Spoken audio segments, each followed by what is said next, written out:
Seguimos con más información recorriendo Europa, en este caso, y una situación muy particular en España ante la llegada del frío, el aumento de los casos. Por un lado de gripe, también hay un aumento de casos de COVID y la bronquiolitis que hace que en los últimos días, haya un colapso o un colapso inminente en algunas instituciones de la salud. Daniel López Acuña es exdirector de Acción Sanitaria en Crisis de la Organización Mundial de la Salud y en vivo desde España se encuentra en comunicación con nosotros. Doctor, muy buenos días. Agustín Asciori lo saluda desde la Argentina. Muy buenos días, Agustín. Yo hacía referencia a esta situación particular, ¿no?, que se está viviendo, que en realidad no escapa a lo que atraviesan otros países con este mix entre lo que es la gripe que comúnmente conocemos hace muchos años ya, a esto se le ha sumado el COVID y también la bronquiolitis. Ese es el combo, digamos, de enfermedades virales que predomina hoy por hoy en España. Sí, es lo que desde el año pasado observamos en la temporada otoño-invernal y que le venimos llamando una tripledemia, en donde simultáneamente tenemos un incremento de la gripe estacional o influenza, en este caso particularmente de la gripe A. Sí. Tenemos COVID, que no ha desaparecido por más que la gente se haya olvidado de ello, y tenemos virus respiratorio sincitial que está afectando fundamentalmente a niños pequeños y causando episodios de bronquiolitis.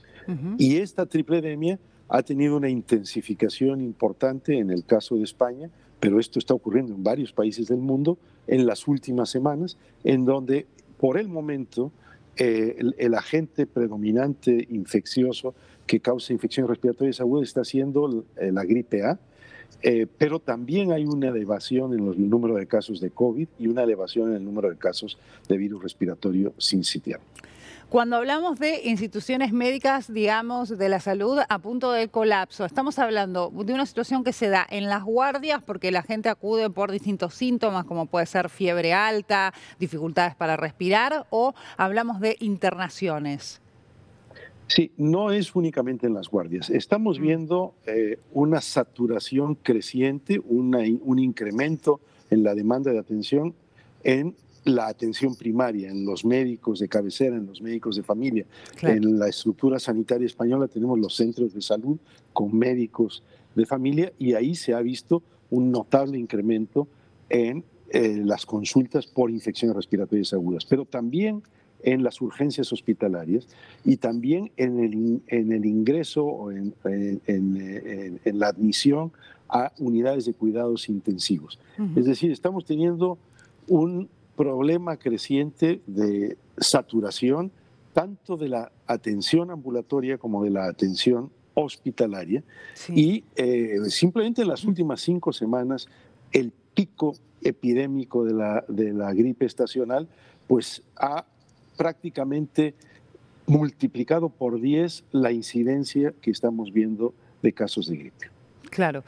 Se presume que irán en aumento, que alcanzarán un pico en las próximas semanas. Digo, ¿imaginan este mismo escenario durante todo el mes de enero, por ejemplo, y una disminución en febrero? ¿Hay manera de hacer una estimación de lo que pueda llegar a suceder, considerando que las bajas temperaturas tienen también su influencia en lo que está sucediendo y que, quedan varias semanas, ¿no?, de invierno allí en España, en Europa? Sí. Tenemos una combinación de factores.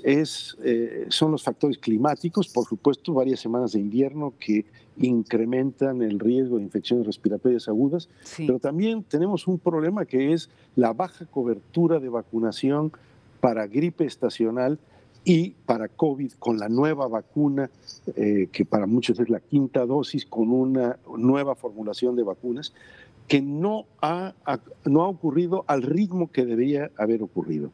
No ha tenido las coberturas que tuvo el año pasado. Yo creo que en esto está faltando un mensaje más contundente de las autoridades sanitarias estatales, autonómicas, de los profesionales sanitarios, que digan es importante vacunarse para estar protegido.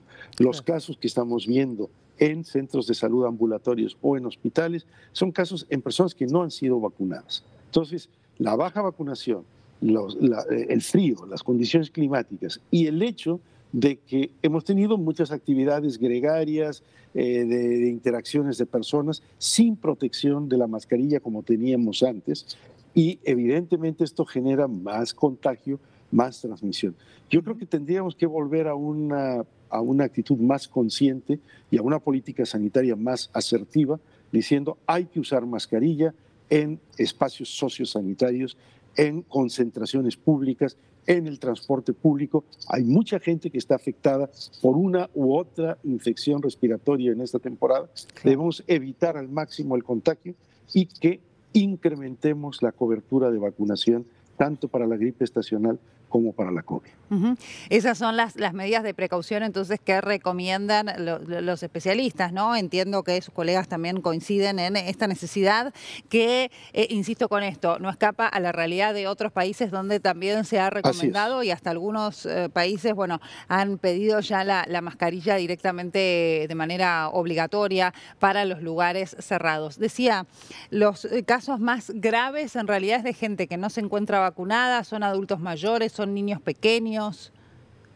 Sí, el virus respiratorio sincitial afecta fundamentalmente a niños pequeños. Sí. La gripe estacional está afectando a adultos mayores, a personas inmunosuprimidas o con otras patologías, pero también está afectando niños. En un país como España ya desde el año pasado hay la recomendación clara de vacunar contra la influenza, no solo a los mayores de 75 años, sino también a los niños menores. Y la COVID está afectando todos los grupos de edad. No nos olvidemos de que la Organización Mundial de la Salud hace un par de días señalaba que de los países que informan sobre la situación de COVID a la OMS en estos momentos, puede observarse un incremento de 35% en la incidencia de COVID en las últimas 3 a 4 semanas. Claro. Doctor, muchas gracias por la información que nos ha brindado, por este contacto. Encantado, con mucho gusto. Hasta luego.